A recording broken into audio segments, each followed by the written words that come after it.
उत्तराखंड में रिकॉर्ड तोड़ बारिश से आई आफत के बाद गृह मंत्री अमित शाह राज्य की जमीनी हकीकत देखने पहुंचे।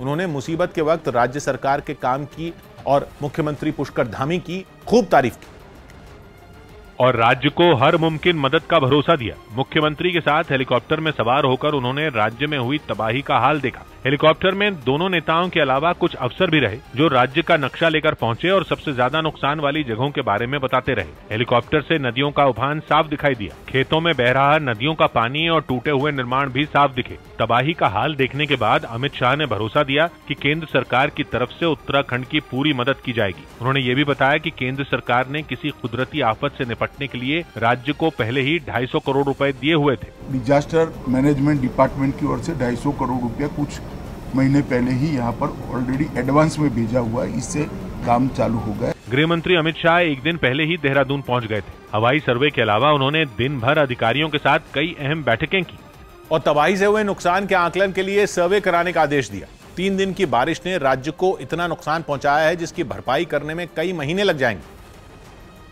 क्योंकि राज्य के कई गांव अब तक टापू बने हुए हैं। गांवों से निकलने का रास्ता नहीं है और लोगों के घर बारिश ने उजाड़ कर रख दी। मतलब ये कि खुले आसमान के नीचे लोग दिन भी बिता रहे हैं और रातें भी काट रहे हैं। कुछ नहीं है, कपड़े सपड़े बर्तन सर्तन कुछ नहीं है सर। बिजली के खंभे टूटने की वजह से लोगों के फोन तक काम नहीं कर रहे, इसीलिए मुसीबत में फंसे लोग मदद तक नहीं मांग पा रहे। ऐसे ही एक गांव का हाल देखने खुद मुख्यमंत्री पुष्कर धामी भी पहुंचे, जबकि राज्य के कुछ शहरों में पेट्रोल और डीजल की किल्लत शुरू हो गई है। कुछ हाईवे ठप हैं, जिसकी वजह से पेट्रोल पंपों तक तेल वाली गाड़ियां पहुंच ही नहीं पा रही।